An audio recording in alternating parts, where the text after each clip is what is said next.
Whew, yo, what's going on, guys? We are back for day 2 of the 30-day video challenge, and I got some good ass topics to talk about today.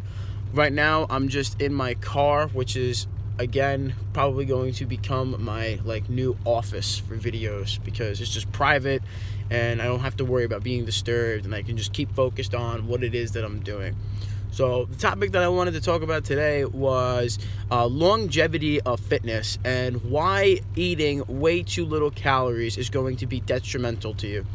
Now, a lot of people, when they go and start a diet or a workout program, they immediately try to cut their calories. Now, obviously, you do have to restrict a little bit when you are trying to lose fat because you need to create a calorie deficit. But the problem is, if you overdo the deficit, you're going to not see the results that you want, and we'll explain that in a second. And the second thing is that you may not be able to maintain it for a long period of time. And what's the point of losing 5 to 10 pounds if you can't keep it off, or at least know how to always comfortably lose weight? I think that's a very good knowledge to have for your own body. Is if you ever needed to drop weight, I could do it, and it wouldn't be I wouldn't be completely miserable during it. So how can we do that? Now, why shouldn't you have a low-calorie diet? Oh, I did this 14-day challenge, and I lost 14 pounds during the whole thing.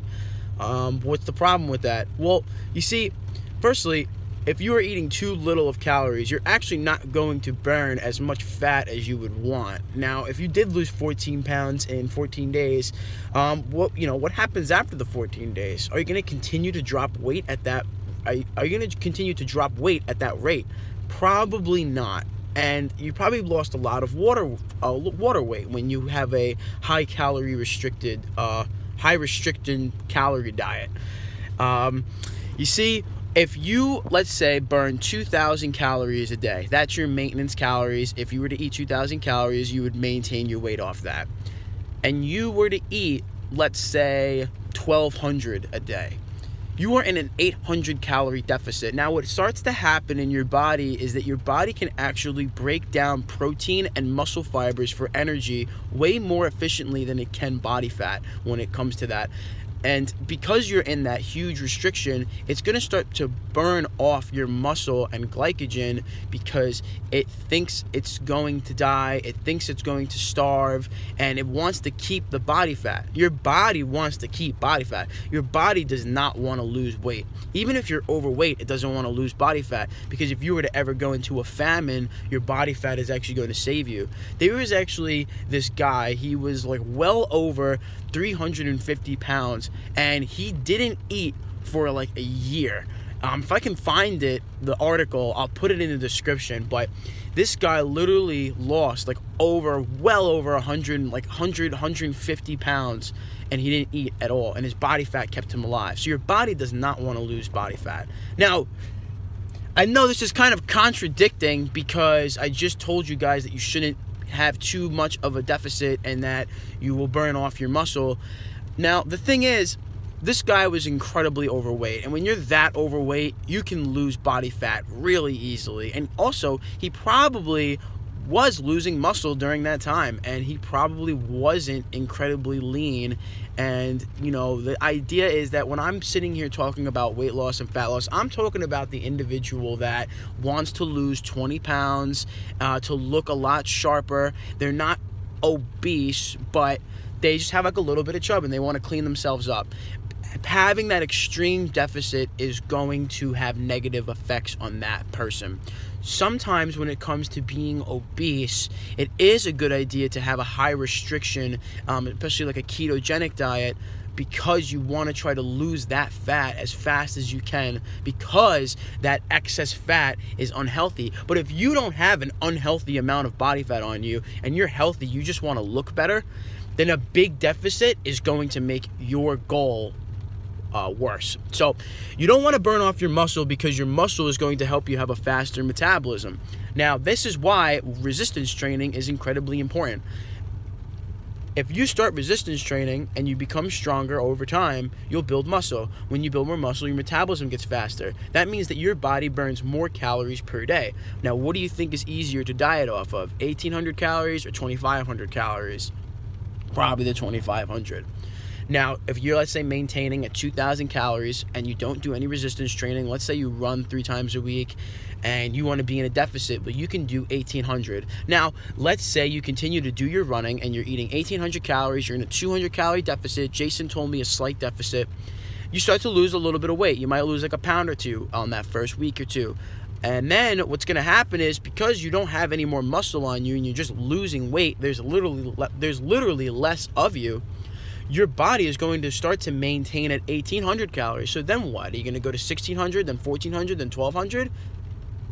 That's not maintainable. If you were to go out with your family and ate dinner, you probably gain 5 pounds from it because of how slow your metabolism is. And you don't want to ruin your metabolism. In fact, that's a huge problem with a lot of people in this country. It's like the two extremes. They're either going too much or too little. Too much fast food, or you're not eating enough calories and you're eating nothing but like salad all day.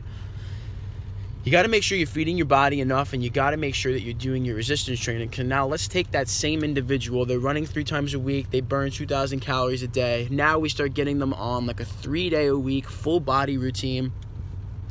Now what starts to happen is they're eating 1,800 calories, but because they're resistance training and getting stronger, their metabolism is going to get a lot faster. So even though they are dropping body fat, their body is going to burn more calories a day.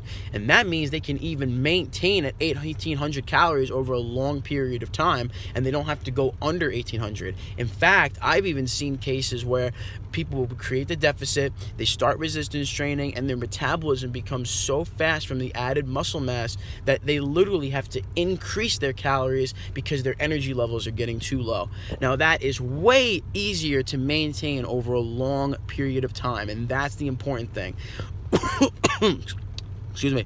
We have everything screwed up. You have Facebook, you have Instagram, and every time you go on there, you see an advertisement for this new 14-day, 13-day, 30-day motherfucker fat-burning wraps and oils and detox teas and alkalinity water, and give me money, give me this $50 or whatever, and I'll help you lose weight over the next 30 days. Yeah, but what's gonna happen after the 30 days? You see, these companies, they literally take advantage of the fact that human beings like quick solutions, and they're making their money off of it. And the thing is that it doesn't seem like it's that big of a deal because it's usually a short amount of money. But whatever program that they're giving you for $50, they're giving 1,000 other people for $50 too. And that's why these programs that aren't custom made are just a bunch of bullshit.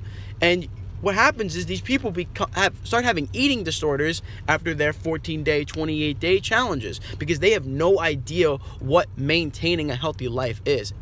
What is maintaining a healthy life? I feel like it's when you feel like your diet is completely unrestricted, you enjoy everything that you're eating, and you are healthy.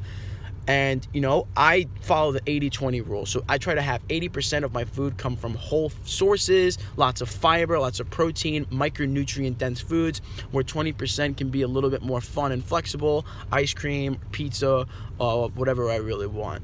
And I always found that worked for me. I was able to maintain my weight loss over the past 6 years. When I was 16, I was 210. I weighed 210 at 16 years old. When I was 17, I got down to 160. Now I'm about 175, but I've built muscle since I weighed 160. And I've never had an over body fat of like 17 since then, even though I pretty much eat what I want. And I have to commit that to the resistance training. And I also have to thank the fact that I have a very clear mindset on the fact that I want to maintain that balance and that I don't want to restrict myself too heavily. And I found that when I did restrict myself too heavily, it would always come back where I would binge eat or just start overeating the foods that I missed. You see, how are you going to restrict yourself so much and then all of a sudden your sister or your mom wants to go and like get lunch or something? Are you just going to not get lunch? Are you going to just sit in your house all day and not enjoy life because you want to lose 10 pounds? That's a bunch of bullshit. It's just ridiculous. And this is why I started doing what I was doing, because when I started losing weight, this is all I would see. And everybody I knew, oh, you lost weight, man, congrats. Yo, I started trying to lose weight too. I'm doing like this. I'm doing this type of diet. I'm doing this type of workout. I'm doing this whatever. But no one ever really talks about how can we maintain this over a long period of time.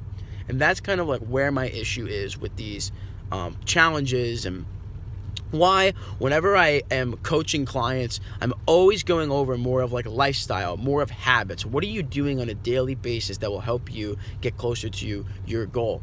And how can we plan on maintaining that goal over a long period of time so that it doesn't become stressful? Low levels of stress combined with eating mostly healthy foods while also enjoying yourself sometimes, and resistance training. And you would be so surprised what those things can do to your mentality, and also just your body and how you look and how you feel. So anyway, I'm going to end it off there. Keep it under 11 minutes. I hope you guys enjoyed this little rant that I had. Day 2. Looking forward to the next days. Have a fantastic one. If you have any questions, leave it in the comments. You can send me a message on Instagram. And peace the fuck out. Have a fantastic day.